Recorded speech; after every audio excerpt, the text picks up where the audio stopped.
aku ya, matematika tuh kayak puisi tapi pemakai logika. Itu matematika. Jadi kalau matematika itu asal polanya kita ketemu, oke, kita bisa ngerjain. Asal rumusnya kita paham, kita bisa ngerjain. Nggak usah hafalin rumusnya gitu. Hikmahnya tuh aku belajar bahwa usaha yang udah kita kasih, effort yang udah kita kasih ke sebuah hal itu tuh nggak bakal mengkhianati hasil gitu.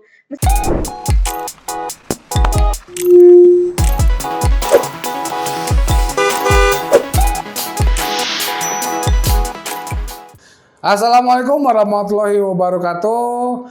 Ketemu lagi bersama saya Kak Damar di YouTube channel Bimbel Nusantara Belajar. Ya, kali ini Kak Damar nggak pakai baju kebangsaan, nggak pakai baju kerajaan, pakai baju biasa karena maaf ini musim hujan, jadi bajunya belum kering.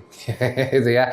Oke, guys, kali ini Kak Damar untuk yang kesekian kalinya lagi dan lagi akan ngebahas apa?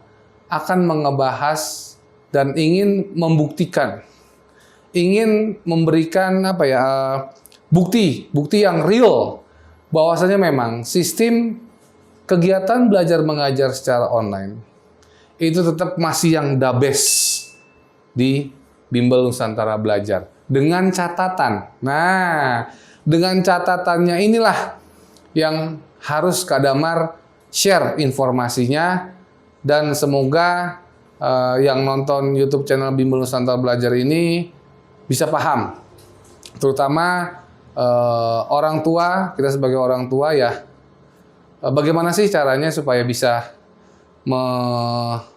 mengedukasi atau menjalankan anak ya, supaya ya bisa lah sistem belajar online itu ya. Oke, tanpa panjang kali lebar lagi, Kak Damar mau berbincang-bincang dengan siswi. Nah, ini perempuan, siswi ya, berarti bukan alumni.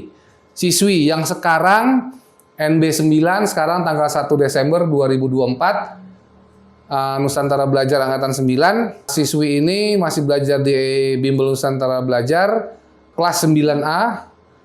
Itu kalau nggak salah dia bergabung bulan Mei Juni lah kalau nggak salah.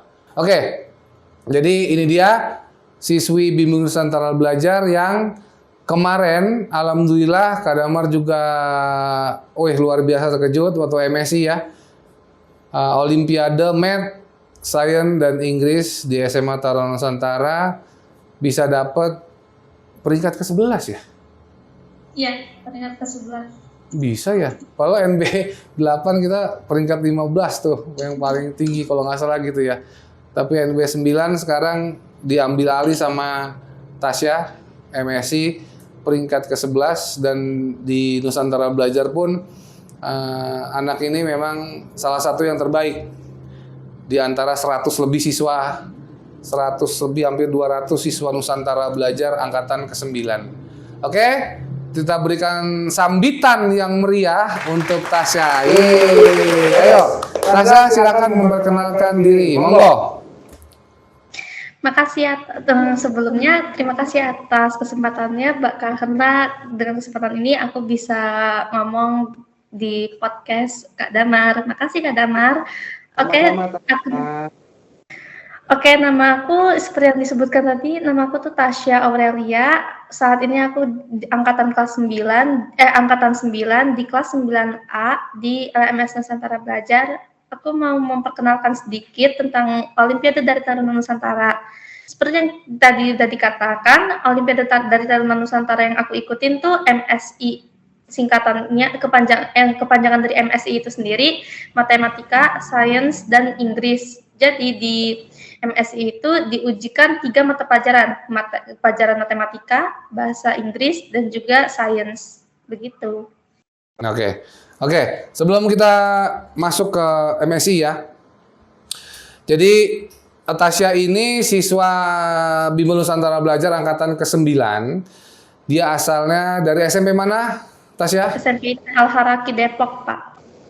Oh, Depok ya. Jadi Tasya ini Kak Damar undang podcast itu untuk ngasih tahu ke khalayak ramai ya, bahwasanya sistem pembelajaran online itu efektif banget, terutama untuk anak-anak yang memang benar gitu cara belajarnya, fokus, selalu ngikutin apa yang arahan dari kita. Nah, Tasya ini salah satu yang seperti itu. Jadi kebetulan kemarin kelas 9 Tasya ini ikut Olimpiade MSI ya. Iya, benar. Olimpiade MSI itu apa? Olimpiade yang diadakan oleh salah satu SMA semi militer, yaitu SMA Taruna Nusantara yang ada di Magelang. Nah, Kak Damar juga pengen tahu, ini pengalaman Tasya yang pertama atau yang sudah kan, karena kalau Olimpiade MSI Taruna Nusantara itu bisa diikuti dari kelas 7, kelas 8, dan kelas 9 ya Tasya ya? Benar. Nah, ini pengalaman Tasya yang pertama atau kelas 8 pernah mengikuti MSI juga? Kelas 8 aku pernah ngikutin juga, tapi nggak lolos penyisihan gitu. Oh, tidak lolos penyisihan. Baik. Sekarang Tasya kelas 9 langsung masuk ke semifinal ya? Iya, alhamdulillah. Alhamdulillah masuk ke semifinal, masuk ke peringkat ke-11. Oke, Tasya, coba ceritain mulai dari pertama. Jadi tanggal berapa MSI-nya, terus tahapannya apa, terus masuknya gimana? Silakan Tasya. Jadi untuk yang untuk yang tahapan pertama bakal ada seleksi awal penyisihan 1. Nah, di penyisihan 1 ini yang ikut waktu itu kalau nggak salah 1.343 siswa dari seluruh Indonesia. Nah, di penyisihan awal ini kita disuruh ngerjain 100 soal. Ya, materinya dari pelajaran matematika, sains, dan bahasa Inggris tadi. Setelah itu nanti pas sudah kita melewati tahapan 1, yaitu penyisihan 1, bakal ada penyisihan 2. Nah, untuk penyisihan 2 bakal diambil berapa, yaitu 200 siswa dari 1.343 siswa yang ikut tadi. Alhamdulillah saya termasuk ke 200 siswa tersebut, lalu kembali berkompetisi untuk melaju ke babak semifinal. Nah, di babak dari penyisihan kedua, ya benar di Magelang. Jadi penyisihan kedua, semifinal dan final langsung di hari yang sama di Magelang, di SMA Taruna Nusantaranya itu sendiri. Lanjut lagi dari penyisihan kedua sampai ke semifinal itu nanti dari 200 siswa yang lolos bakal diambil 30 siswa. Nah, di 30 siswa ini alhamdulillah saya bisa masuk ke semifinal di urutan ke-25 saat itu kalau nggak salah. Peringkat 25 dari 30 ya. Oke, next. Nah, habis itu dari semifinal ke final yang diambil cuma 5 orang dari 30 siswa itu.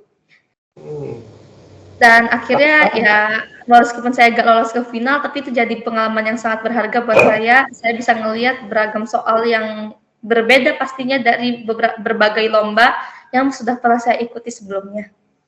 Oke, luar biasa ya. Dan itu memang kamu ke ONB online terus ya, nggak pernah offline ya? Online terus. Tuh dengar, dia selalu online terus. Jadi memang waktu itu pernah kita punya Kaldik itu ngebahas soal-soal Olimpiade ya, bener? Iya, pernah. Nah, kira-kira di soal-soal itu bisa ngebantu kamu nggak? Ngebantu banget Kak, apalagi waktu kemarin MSI yang babak penyisihan 1 itu banyak banget soal deret aritmatika sama barisan aritmatika yang soalnya tuh hot banget sampai aku bener-bener aduh ini kalau misalnya aku gak belajar di LMS Nusantara Belajar nih kayaknya aku gak bakal bisa ngerjain deh gitu. Oke, terima kasih banyak.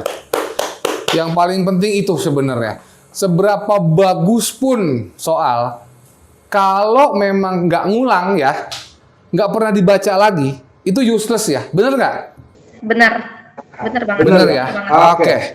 Oke. Gimana tuh, waktu kamu berhasil tahap seleksi itu rasanya gimana? Deg-degan apa gimana? Rasanya tuh seneng banget ya pasti ya, karena aku sendiri juga gak nyangka, oh ternyata aku bisa lolos ke Magelang gitu. Terus aku juga excited banget karena kan datang langsung ke SMA Taruna Nusantara di Kota Magelang, itu ngeliat SMA-nya tuh kayak wah gede banget gitu. Berarti ini ya tempat aku bakal berkompetisi nanti. Terus ya pastinya aku juga deg-degan banget, apalagi waktu ngerjain penyisihan 2 sama semifinal juga, itu aku udah ngeliat soalnya, ya Allah semoga aku bisa ngerjain gitu. Oke. Tapi pembekalan yang sudah NB Nusantara Belajar belikan itu ngebantu kamu lah ya. Ya, ngebantu banget. Ya, alhamdulillah. Memang itu sih sebenarnya kuncinya ya. Oke. Coba, kamu bisa share nggak momen-momen yang paling berkesan selama mengikuti Olimpiade MSI yang waktu kemarin? Momen yang paling berkesan buat aku tuh ya waktu semifinal. Jadi di babak semifinal itu kita bakal ada 4 tahap. Ada problem solving matematika, praktikum fisika, praktikum biologi, sama tes listening kalau nggak salah, listening bahasa Inggris. Nah, aku paling excited sama bekas banget itu waktu apa ya, itu praktikum biologi. Soalnya waktu praktikum biologi kan kita ada praktikum di depannya. Nah, kita tinggal nyatet apa pertanyaannya gitu, apa jawaban dari pertanyaan yang udah dikasih gitu kan. Nah, di salah satu soal itu ada soal tentang hewan kalau nggak salah, tentang hewan. Nah, yang ngebuat aku takjub tuh hewannya tuh bener-bener hewan asli gitu, yang udah diawetkan, dan itu ngebuat aku, oh hewan yang udah diawetkan tuh gini. Selama ini kan nyata, bukan pakai foto print out. Itu bukan katak, kalau nggak salah ular sama penyu gitu. Ular sama penyu. Jadi ularnya dimasukin ke tabung, ada cairan formalin gitu. Ya. Terus kamu bedah? Nggak kebedah. Diliatin aja, katanya nggak boleh disentuh gitu. Oh gitu, jadi itu momen yang paling berkesan ya? Ya. Sama bisa ngeliat langsung SMA Taruna Nusantara gitu ya, segitu megahnya gitu ya? Yes, benar banget. Pengen nggak masuk sana?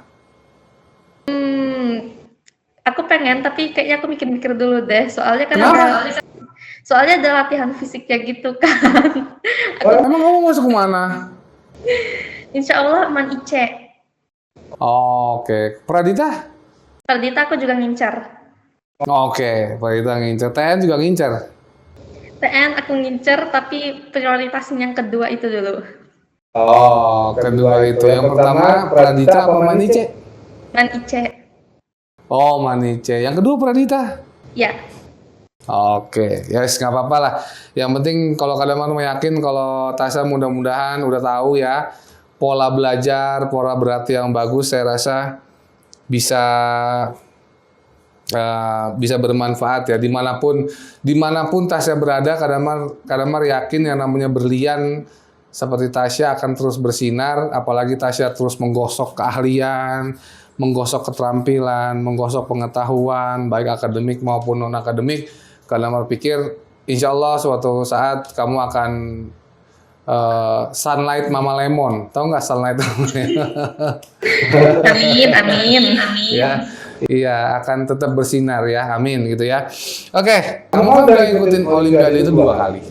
Iya. Kelas 8 yang memang Allah belum izinin kamu untuk jadi juara seperti sekarang, dan kelas 9. Artinya kan sudah 2 kali ya.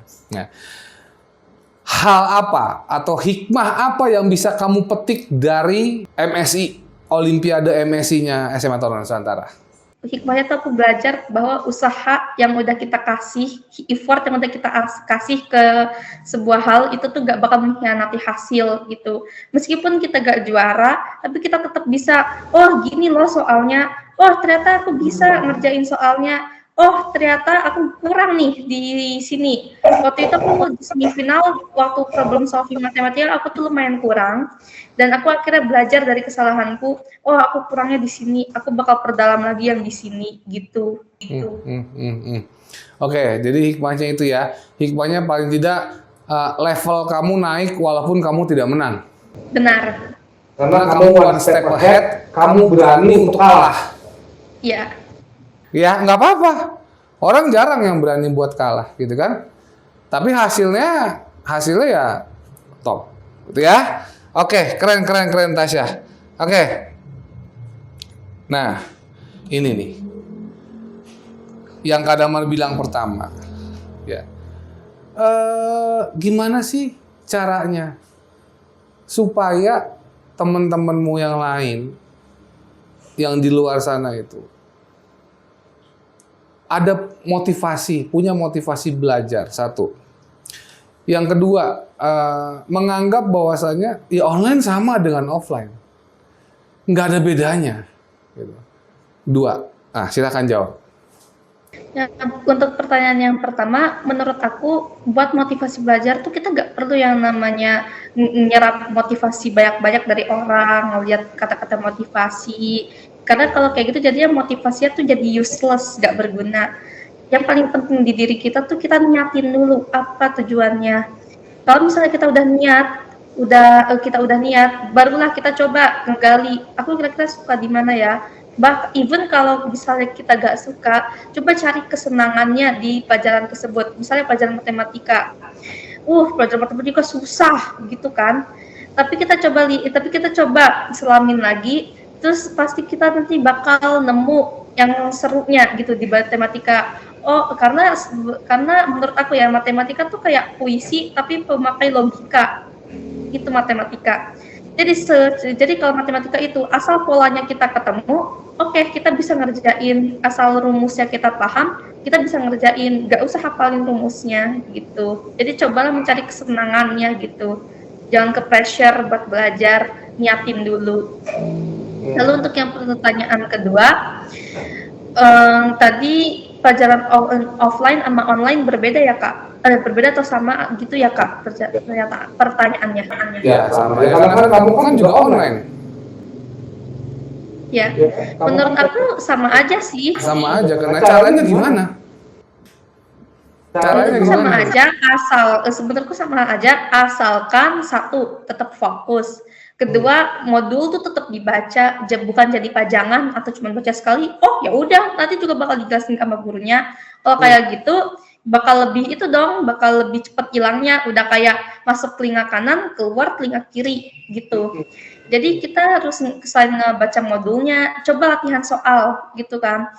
Guru terbaik adalah pengalaman, bener kan? Nah, dengan latihan soal kita jadi dapat pengalaman tuh. Itu malah dengan pengalaman itu bahkan teori sekalipun ya bakal useless kalau gak ada pengalaman gitu. Gitu juga pengalaman bakal useless kalau kita gak paham teorinya. Istilahnya kayak kita kalah perang konyol cuma gara-gara lupa pelurunya senjatanya nggak dikasih peluru. Kan kalau kayak gitu malu banget kan gitu. Jadi harus balance, harus seimbang gitu. Oke, keren. Oke, jadi dari kata Tasya kalau boleh Kadamar simpulkan adalah jadi begini. Nggak penting jadi yang terbaik, tapi jadi yang terlatih. Kesimpulannya begitu ya? Ya, benar. Kenapa kalian itu nggak bisa pelajaran eksak misalkan? Ya, sedangkan mau masuk ke SMA manapun, bukan SMA SMP militer, SMA manapun, pasti ada tes matematika dong, ya nggak? Betul ya? Iya. Nah, makanya kalau kita nggak suka sama pelajarannya, akhirnya kita menghindar, betul ya? Ya. Nah, bagaimana caranya? Ya kayak di NB gimana sih, kan pasti ada sarana buat bertanya kan? Ya, di NB juga, di Nusantara Belajar juga, di sini juga kami menyediakan sarana buat bercanda, cuman sarananya itu kadang-kadang tidak dipergunakan dengan maksimal kan gitu ya, Tasya ya? Gitu ya, oke. Ya, jadi buat yang punya pemikiran atau punya paradigma yang udah mengotakkan bahwasanya sistem pembelajaran secara online itu useless atau tidak efektif, sekali lagi Kadamar di YouTube channel Bimbel Nusantara Belajar ingin mematahkan paradigma itu dengan memberikan bukti. Ya iyalah enak kalau anak kayak Tasya gitu. Ya makanya Kadamar di sini hadir lagi untuk memberikan motivasi. Yuk sama-sama. Kita yang penting paradigma dulu nih. Niatnya dulu, tadi kata Tasya kan niat ya. Nah, niatnya dulu nih. Kalau kita udah niatnya tidak yakin terhadap sistem pembelajaran online, ya udah deh. Gitu. Percuma. Jadi kalau misalkan niatnya udah negatif, ya hasilnya negatif ya Tasya ya. Betul ya? Kalau misalkan hasilnya positif, niatnya positif ya, kita akan mendapat sesuatu hal yang positif. Kira-kira begitu ya. Makanya Kadamar juga bingung, kenapa sih kok maunya offline.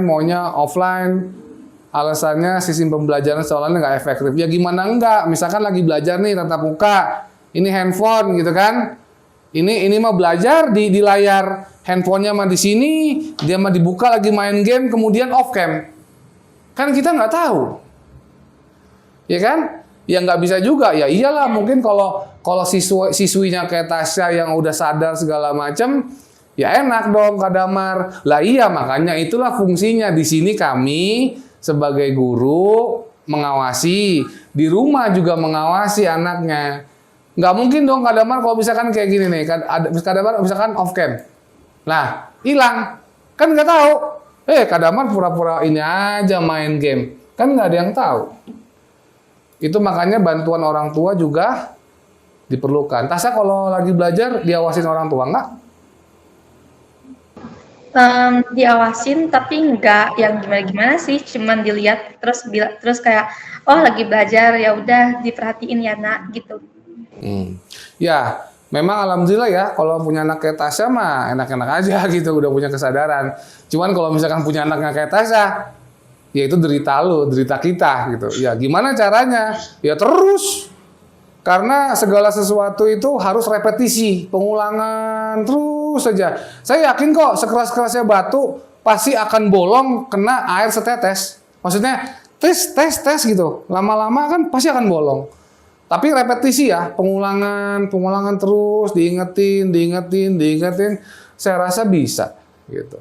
Ya saya kan sibuk cari duit. Ya cari duit kan buat anak. Kalau anaknya nggak berhasil, buat apa kita punya uang gitu. Ya kan? Karena investasi yang paling berharga adalah investasi ke generasi bangsa atau anak-anak, generasi penerus kita. Kira-kira gitu ya? Bukan begitu Tasya? Yes, benar. Iya. Oke, Tasya. Kak Damar minta tolong nih. Kasih tahu tuh anak-anak yang lain tuh. Kasih tips and triknya. Belajarnya bagaimana? Yang bener apa gitu. Coba silakan. Gini, kalau misalnya mau belajar, pertama dan yang paling utama adalah niatnya dulu. Terus terserah itu udah diniatin nih, udah kalau diniatin berarti kita udah harus ngebuka dong, entah buka laptop untuk nyari informasinya, buka handphone untuk lihat YouTube-nya, buka buku. Pokoknya gunakan metode apapun untuk belajar, yang penting kita nyaman. Selama kita nyaman, kita pasti bakal betah belajar kok. Oh ya, habis itu jauhin semua hal yang ngebuat distraksi. Misalkan kayak kondisi rumah yang ribut, terus handphone. Nah, nih handphone. Habis itu close aplikasi yang nggak perlu gitu. Close aplikasi yang nggak perlu, serius. Iya, handphonenya udah di-screen, tapi kalau pakai laptop nggak buka aplikasi lainnya sama aja kan. Iya, ini kan ada handphonenya kan. Iya. Handphonenya, laptopnya di sini, ya kan, off cam, ya kan, handphonenya di sebelah sini kan kita nggak ketahuan. Begitu ada orang tuanya, ditutup dah pura-pura jauhin handphonenya. Nggak ada orang tuanya, wah mainan handphone mak gua, bapak gua kagak ada, asik kan gitu. Artinya nggak sadar ya Tasya, nggak sadar bahwasanya belajar itu bukan merupakan suatu paksaan. Belajar itu Tapi kitanya buat kebutuhan. aja yang harus belajar. Nah, memang harus belajar. Sampai kapanpun harus belajar. Sampai seusia Kak Damar juga memang harus belajar. Kalau nggak belajar gimana caranya kan gitu ya? Bukan begitu Tasya? Benar. Bahkan orang kerja pun juga pasti belajar kok, aku yakin. Misalkan kayak ayah aku. Ayah juga belajar kok ngedengerin atasan, terus belajar juga kok gimana caranya ngedidik para bawahan. Pasti belajar. Di kehidupan kita pasti belajar. Dari kecil kita juga pasti belajar kok. Belajar lari, belajar jalan. Jadi kalau misalnya ada yang bilang, aku mah orangnya gini, nggak bisa belajar. Itu salah. Berarti nggak bisa jalan gitu ya? Salah banget ya. Oke, good, keren. Iya, pemikirannya bagus, maksudnya lebih advance lah pola pikirnya gitu ya. Oke, nih Kak Damar juga wondering nih, kamu di bimbel juga kombulnya juga keren loh. Itu alhamdulillah ya. Itu gimana sih kok bisa begitu? Apa kamu bakar itu modul terus kamu minum apa gimana itu? Nggak ekstrim gitu lah. Palingan cuma aku Oh ya, ini masih lanjut sama yang tadi ya. Kalau udah buka korelasinya, itu kan aku udah bilang ya sebelumnya, cari metode belajar yang kamu sukai. Nah, di seperti apa sih sebentar, Kak Damar potong. Metode belajar yang versi kamu senengin tuh apa? Nah, itu aku baru mau jelasin tadi. Oke, nah, silakan. metode belajar aku tuh kayak pakai tahu flashcard. Nah, jadi kayak istilahnya adalah coba nulis pokok-pokok materinya, terus pokok-pokok materinya, kalau kata aku, jangan cuman fokus ke definisi, tapi secara menyeluruh. Jadi dari umum ke khusus. Jangan kebalikan, khusus ke umum, itu salah banget. Karena kalau misalnya dari khusus ke umum, takutnya nggak ngerti. Tapi bisa juga sih pakai begitu. Nah, dari umum ke khusus itu nggak usah ditulis semuanya. Oh, anatominya tuh gini, penjelasannya ini. Nggak perlu kayak gitu. Kita bisa ngekaitin itu dengan benda sehari-hari atau dengan anggota tubuh kita tuh bisa. Misalnya sayap dari burung itu kayak tangan kita. Fungsinya apa? Buat terbang. Kalau kita bisa buat makan gitu. Nah, terus kalau misalnya kaki pada singa itu strukturnya gimana sih? Nah, itu kita lihat aja kaki kita gitu, kaki kucing sama kaki singa itu kan sama-sama kucing kan, mereka itu sebenarnya sama-sama kucing besar mereka itu. Nah, itu tinggal dilihat aja, oh ini loh strukturnya mirip, cuman beda ukuran, mungkin ada perbedaan dikit sama strukturnya, tapi coba kita kait-kaitin ke benda sehari-hari, itu bakal lebih mudah. Gitu, misalnya kayak belajar fisika, tuas pengangkut. Anggap aja kita ngelihat tuas pengangkut itu tuas pengangkut pertama nih, yang titik tumpunya di tengah, kita lihat kayak jungkat-jungkit. Tahu jungkat-jungkit gak, Kak? takutnya cuma aku doang yang tahu kan. Tahu jungkat-jungkit bersama sederhana toh. Nah, coba kita lihat kayak jungkat-jungkit.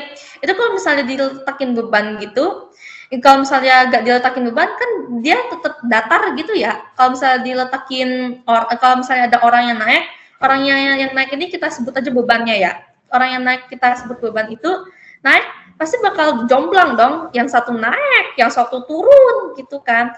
Nah, coba kita nanti analogiin gimana caranya biar mereka tetap setimbang lagi. Tapi orang yang tadinya naik itu gak usah disuruh turun gitu. Gimana?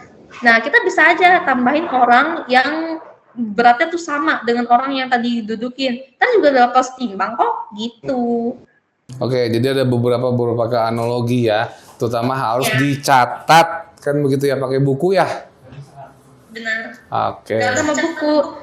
Misalnya kan kita lagi jalan-jalan nih, jalan-jalan kita juga bisa belajar. Misalnya kayak aku mau jalan-jalan ke Malaysia, terus kayak oh ini loh kulturnya, oh ini loh keajaiban dunianya. Misalnya kayak tanaman khasnya apa, gitu-gitu. Jatuhnya IPS sih, cuman maksudnya kayak IPS kan juga pasti penting dong. Terus misalnya kalau matematika juga perosotan. Misalnya kalau perosotan itu gimana?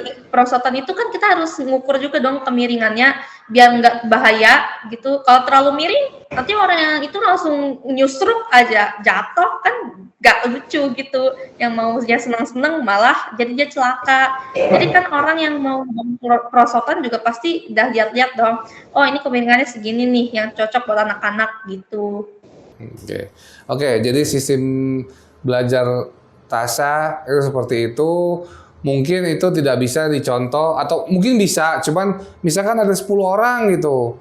Ya mungkin yang bisa sama cara belajar dengan TASA, let's see mungkin 2-3 orang atau bahkan 1-2 orang aja gitu kan. Karena memang itu tadi, memang kalau anak-anak yang seperti TASA ini memang orangnya kritis gitu ya, emang agak sedikit bawel juga sih kalau di hari-hari. Bawel nggak?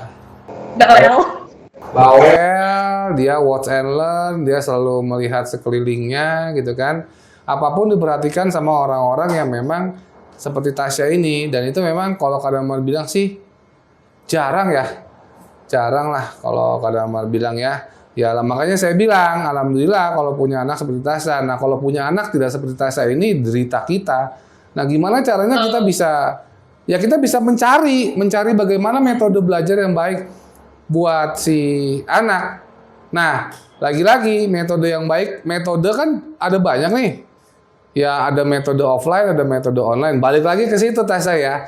Sebenarnya dua metode itu sama. Cuman sekarang pakai cara offline nih, pakai cara online nih. Nah, metode apa yang bisa kita pakai buat si anak supaya lebih maksimal di sistem pembelajaran secara online gitu. Apakah kita perlu nungguin dia di situ? Kalau perlu nggak apa-apa. Ya memang ada yang harus begitu, Tasya. Ada yang harus tungguin gitu. Ya kalau memang metodenya begitu nggak masalah. Atau memang ya udahlah offline aja, sama aja. Sekarang saya tanya, apakah kalau misalkan anak offline orang tuanya harus nungguin? Kan enggak. Paling enggak kita. Ya. Nah, begitupun sebaliknya. Kalau online ya orang tuanya nungguin, kita juga nungguin. Kan gitu ya Tasya ya kira-kira ya. Oke, Tasya, last one. Pertanyaan terakhir. Apa harapan Tasya buat kedepannya? Monggo. Harapan aku itu semoga aku bisa masuk ke SMA unggulan yang aku cita-citakan. Amin. Terus aku juga bisa lebih advance lagi kemampuannya biar bisa menang-menangin berbagai kejuaraan ke depannya nanti. Amin. Terus ya semoga pas udah masuk SMA unggulan yang aku cita-citakan itu aku bisa survive, itu yang paling penting sih. Oke, itu kata-kata saya loh. Oke, good. Memang benar itu benar loh. Kita tujuan sekarang kita yang paling pertama adalah masuk dulu ke SMA tersebut. Yang kedua, ya kita harus survive dong. Iya nggak sih? Betul ya? Benar. Nah, oke Tasya. Tadi kan kata Kadamar last one. Ini final last one. Macam final last one nggak jelas. Apa ya? Apa kesan-kesannya Tasya? Kan ini kan Tasya kan udah mau hampir habis ya. NB Angkatan 9 ini ya di bulan Desember. Mungkin sebentar lagi udah mau PPDB ya. Apa kesan-kesannya Tasya selama dari bulan Mei 2024 belajar di Bimbel Nusantara Belajar? Monggo. Kesan aku tuh seru banget, pembimbingnya juga kayak suka bercanda, jadi gak terlalu flat, gak terlalu serius gitu. Terus materinya juga ada yang mungkin aku emang kurang paham, tapi karena ada modul aku jadi kebantu. Terus ada juga yang kayak tadi ada pembimbing yang menganalogikan dengan benda-benda tertentu, jadi aku bisa lebih paham gitu, lebih masuk ke otak gitu. Jadi overall buat aku beda best. Sip. Udah Tasyanya Badabes, NB-nya juga Badabes gitu kan ya. Makanya ya kami juga di sini juga paham, NB juga paham, tidak semua anak sama seperti Tasya. Lagi-lagi ya itulah derita kita bersama ya Tasya ya. Oke Tasya, Kadamar seneng banget, asli Kadamar di luar ekspektasi gitu ya. Karena memang terus terang aja baru ketemu tadi sebenarnya tahu, cuman saya pikir itu bukan Tasya gitu ya. Baru sekali Kadamar nih ngelihat Tasya dan berbincang-bincangnya cukup seru. Memang harus diakui kualitasnya baik lah untuk anak, baik banget bahkan untuk anak seusia 15 tahun, punya daya pikir yang bagus, lebih advance daripada teman-teman yang lain. Semoga kedepannya Tasya bisa makin baik lah, bukan membaik, makin baik. Jalanin aja, karena kata Tasya tadi hidup adalah percobaannya, gitu ya. Ya Kadamar sih pengen lagi nanti suatu saat podcast sama Tasya gitu ya, bisa bincang-bincang, ngobrol lagi gitu ya, bisa wondering aja gitu loh. Wondering aja kok ada anak 15 tahun bisa kayak gini cerewetnya. Oke kok. Keren asik, keren banget. Tuh yang lain aja tadi pada geleng-geleng pas Tasya jelasin analogi gini gitu. Wih. Ya, oke Tasya, gitu aja. Oh, enggak, keren banget asli. Anak 15 tahun loh. Kalau misalkan umurnya udah 30 ke atas sih biasa-biasa aja. Cuman yang bikin luar biasa tuh anak umur 15 tahun ya. Oke, Tasya, terima kasih banyak atas waktunya. Ya, kita udah podcast selama 30 menit lebih, 38 menit. yang tadinya bahannya cuma sedikit jadi banyak panjang kayak lebar ya. Sebenarnya pengen Kak Damar kupas lagi karena Kak Damar juga lagi tungguin sama tamu jadi udah gak konsen nih mau ngebahas apa lagi gitu ya. Yang penting satu itu sistem pembelajaran secara online maupun offline itu sama, tergantung anaknya dan tergantung bagaimana cara kita mengasuh, bagaimana cara kita mendidik anak-anak di rumah.